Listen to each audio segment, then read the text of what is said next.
रियासती अक़लियती ग्रोहों के मजहबी रहनुमा, समाजी रहनुमा और सिविल सोसाइटी के अफराद शामिल हैं। इसका मकसद शहरियों को उनके बुनियादी हुकूक के बारे में आगाही फराहम करना और मुफ्ती मज़ाहिब से ताल्लुक़ रखने वालों को यकजा करना है। जो हम मिनॉरिटी राइट्स मार्च कर रहे हैं, ये हमें तीसरा साल है करते हुए, और हम वही रोना रो रहे हैं 3 साल से, बल्कि हमसे पहले भी जो लोग आए वो मिनॉरिटीज़ के लीडर्स जो हैं वो भी यही रोना रोते रोते कुछ तो शहीद भी हो गए, लेकिन अभी तक हमारी कोई भी डिमांड जो है वो सुनी नहीं गई। तो मैं ख़ास तौर पे इस बात की तरफ आपका तवज्जो दिलाऊंगी कि जो फोर्स कन्वर्जन जो है, पहले तो जो हमारी अथॉरिटीज़ थी वो बाहर दुनिया में इंटरनेशनल फोरम्स पे जाके ये कहती थी कि फोर्स कन्वर्जन तो होती ही नहीं है, जबरी मज़हब तब्दीली एग्जिस्ट नहीं करती, और जितनी भी लड़कियां कन्वर्ट होती हैं वो तो खुद से होती हैं। अब जाके अब तो लाइक इतना ज़्यादा वाइड स्प्रेड हो गया, और अब क्योंकि मीडिया हर जगह पहुंच जाता है तो अब वो डिनाई नहीं कर पा रहे। अब तो ये पूरी दुनिया के सामने जो है ये बात आ गई कि हम जो इतनी सदियों से चीख चीख के बोल रहे थे कि हमारी बच्चियों के साथ ये हो रहा है, अब ये दुनिया के सामने ये आ चुका है, तो अब वो डिनाई नहीं कर सकते। अब नेक्स्ट स्टेप क्या है? अब उनको चाहिए कि फोर्स कन्वर्जन को क्रिमिनलाइज किया जाए, और जब तक ये क्रिमिनलाइज नहीं हो सकता तब तक कम अज़ कम ये लॉ तो पास हो, ये ऑर्डर तो पास हो कि जो सनद इस्लाम जो है जबरी मजहब तब्दीली के केसेस में यूज़ की जाती है as a protection for the rapist, उसको तो बंद किया जाए। सनद इस्लाम पेश होती है कोर्ट में, और उसमें उस लड़की की एज जो कि 13 साल या 12 साल की होती है, उस लड़की की एज 20 साल 19 साल 21 लिख दी जाती है, और उसके बाद जो है उस बंदे को बेल मिल जाती है रेपिस्ट को। जबकि 377A सेक्शन जो है PPC का वो कहता है कि किसी भी माइनर के साथ जिनसी तशद्दुद या जिनसी सेक्शुअल अब्यूज़ जो है वो नाकाबिले ज़मानत जुर्म है।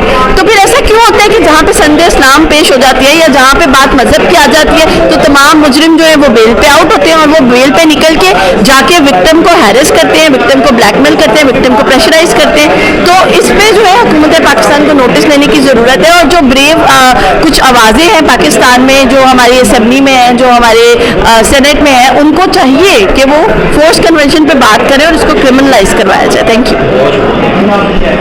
कि जो तफरीक की जाती हैं लोगों के दरमियान और जो नफरतें फैलाई जाती हैं एक मज़हब के लोगों की और दूसरे मज़हब के लोगों के लिए, ये ख़त्म करना ज़रूरी है, और ये हुकूमत की और रियासत की जिम्मेदारी है। आइए मिल के नारा लगाएं, तालीम, तहफ़्फ़ुज़ और आज़ादी। तालीम, तहफ़्फ़ुज़, आज़ादी। तहफ़्फ़ुज़, आज़ादी। My name is Dr. Vinesh and we are celebrating Minority Rights March 10 अगस्त को 3 बजे YMC लान पे। हमारा मकसद ये है कि हमें बराबरी के हकूक़ दिए जाएं, पाकिस्तान में बसने वाली तमाम अक़लियती बिरादरी को अपना ही मुल्क का कंट्रीब्यूटिंग फैक्टर समझा जाए, ना कि कोई बोझ समझा जाए, ना कोई अजनबी समझा जाए।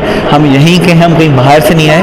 ये एक्सेप्टेंस लाने के लिए मार्च है, और प्यार अमन फैलाने के लिए, और अपनी डिमांड्स जो हमारी एजुकेशन की डिमांड्स हैं, जबरी मजहबी तब्दीली की डिमांड्स हैं, उनको उनके ऊपर कानून साजी करवाने के लिए हम मार्च कर रहे हैं। Equal educational opportunities for everyone, जिस तरह हमारे साथियों ने बताया कि निसाब में जो हेट स्पीच है उसको ख़त्म किया जाए। कायद-ए-आज़म मोहम्मद अली जिन्ना, जिनको हम 14 अगस्त पे सेलिब्रेट करते हैं, उनके alma mater Sheldon high school या CMS स्कूल जो कब्जे में हैं, जो नेशनलाइज्ड हैं, जो सरकार के पास है, उनकी हालत आप देखें। अगर कायद-ए-आज़म आज वहाँ पे पढ़ते तो वो कायद-ए-आज़म नहीं होते।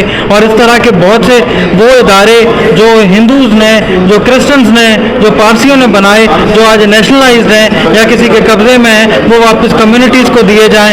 और स्कॉलरशिप कोटा जो 10% सजेस्टेड है 2014 की जजमेंट में तसद्दुक़ हुसैन जिलानी साहब की, वो दिया जाए। और जिस तरह के माइनॉरिटीज़ के बीच में ये डिफरेंस ना क्रिएट किया जाए कि हिंदूज़ को स्कॉलरशिप ज़्यादा दी जाए या कम दी जाए, या क्रिश्चियन को ज़्यादा दी जाए या कम दी जाए, सबको मेरिट पे दी जाए।